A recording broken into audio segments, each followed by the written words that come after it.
Subscribe now and press the bell icon. Never miss an update. जय हिंद दोस्तों, मैं के आर मौर्य हमारे YouTube चैनल में आपका स्वागत करता हूं। आज की शुरुआत में एक घटना के माध्यम से करना चाहूंगा। अगर आप एक अभिभावक हैं तो ये वीडियो अंत तक जरूर देखें और अभी तक हमारे चैनल को सब्सक्राइब नहीं किए हैं तो जल्द से जल्द करें ताकि आपको आने वाली वीडियो मिलती रहे।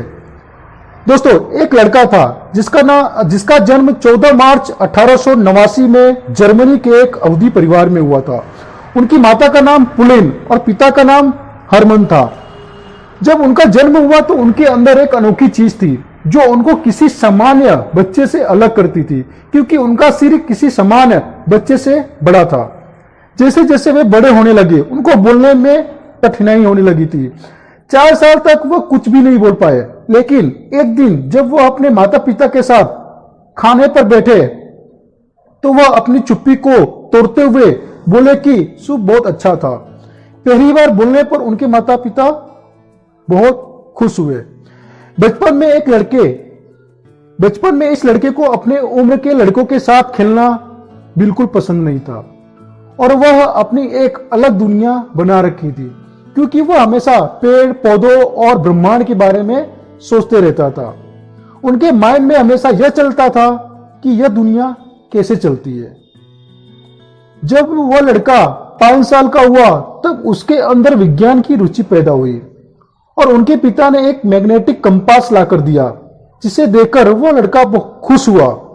लेकिन जब वह मैग्नेटिक की सुई हमेशा उत्तर की तरफ रहती तो उसके दिमाग में एक प्रश्न हमेशा आता कि यह ऐसा क्यों होता है। दोस्तों, अपने बोलने वाली कठिनाई के कारण वह स्कूल जाना बहुत लेट चालू किया। आप लोगों को जानकर हैरानी होगी कि उन्हें स्कूल एक जेल की तरह लगता था, क्योंकि उनके टीचर के द्वारा कुछ नया सिखाने की जगह रटना सिखाते थे। इसलिए वो अपने टीचर से अलग अलग सवाल पूछा करते थे, जिनकी वजह से उनके टीचर्स उन्हें मंदबुद्धि कहना शुरू कर दिया। और दोस्तों, उन्हें बार बार मंदबुद्धि बोलने पर उन्हें यह एहसास होने लगा कि उनकी बुद्धि अभी विकसित नहीं हुई है। और इसलिए एक बार उन्होंने अपने अध्यापक से पूछा कि मैं अपनी बुद्धि का विकास कैसे कर सकता हूं। तब उनके शिक्षक ने कहा कि अभ्यास ही सफलता का मूल मंत्र है। यह बात सुनकर उन्होंने निश्चय किया कि वह एक दिन सबसे आगे बढ़कर दिखाएंगे और उस दिन के बाद आगे बढ़ने की चाहत उनके ऊपर हावी हो रही थी। अगर पढ़ने में मन नहीं लगता था तो भी वे किताब हाथ से नहीं छोड़ते थे। वे अपने मन को समझाते थे और फिर पढ़ने लगते थे। धीरे धीरे उनकी पढ़ाई पर इतना प्रभाव पड़ा कि जो शिक्षक उन्हें मंदबुद्धि कहते थे वह भी उन्हें शाबाशी देने लगे थे और आगे चलकर उन्हें गणित जैसे विषय को चुना।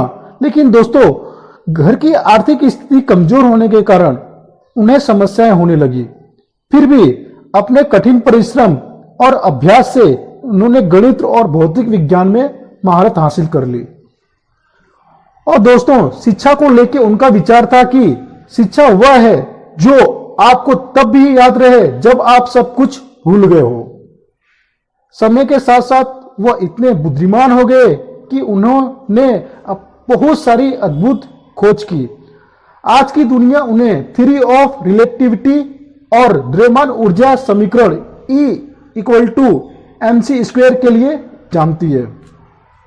दोस्तों, उन्हें सैद्धांतिक भौतिक खासकर के प्रकाश विद्युत उत्सर्जन की खोज के लिए 1921 में नोबेल पुरस्कार से सम्मानित किया गया और सन 1952 में अमेरिका ने उन्हें इजराइल का राष्ट्रपति बनने की पेशकश की, परंतु उन्होंने उनका प्रस्ताव यह कहकर ठुकरा दिया कि वह राजनीति के लिए नहीं बने हैं। उन्होंने दिखा दिया कि मंदबुद्धि लड़का भी अपनी मेहनत, लगन और परिश्रम के बल पर संसार में कुछ भी कर सकता है। दोस्तों, आगे चलकर वह इतना महान हुए कि 14 मार्च को पूरी दुनिया में जीनियस दिन के रूप में मनाया जाता है। दोस्तों, वो लड़का और कोई नहीं, एल्बर्ट आइंस्टाइन थे। जी हां दोस्तों, एल्बर्ट आइंस्टाइन।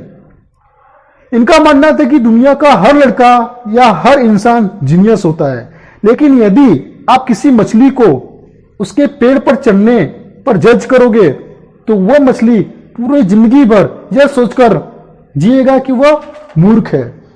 जी हाँ दोस्तों, आज भी यही हो रहा है। आजकल के अभिभावक भी यही गलती कर बैठते हैं।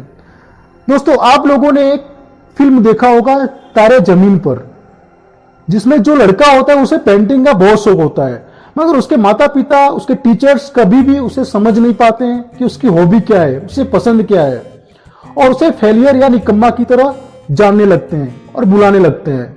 लेकिन जब आमिर खान पेंटिंग की प्रतियोगिता रखते हैं तो वो पूरे स्कूल में फर्स्ट आता है, अपने पेंटिंग के टीचर से भी आगे। दोस्तों, हर लड़का इंजीनियर बने, हर लड़का डॉक्टर बने या हर लड़का प्रोफेसर बने, ये जरूरी तो नहीं ना। क्या पता वह भविष्य का सचिन तेंदुलकर हो, भविष्य का सहवाग हो, भविष्य का मिल्खा सिंह हो या भविष्य का हिमा दास हो सकता है कि वह भविष्य में कपिल शर्मा बने, हो सकता है कि वह डांस का प्रभु देवा या माइकल जैक्सन बने, क्या पता वह भविष्य में दुनिया का सबसे अमीर बिल गेट्स बने, धीरूभाई अंबानी बने या रतन टाटा जैसे महान वैज्ञानिक, महान इंसान भी बने। आप लोग अपने सपने अपने बच्चों पर मत थोपो या अपने पड़ोस के बच्चों की तरह बनाने की कोशिश मत करो। क्या पता आपका लड़का उससे भी जीनियस हो, बिल्कुल आइंस्टाइन या थॉमस एडिसन की तरह। धन्यवाद। जय हिंद।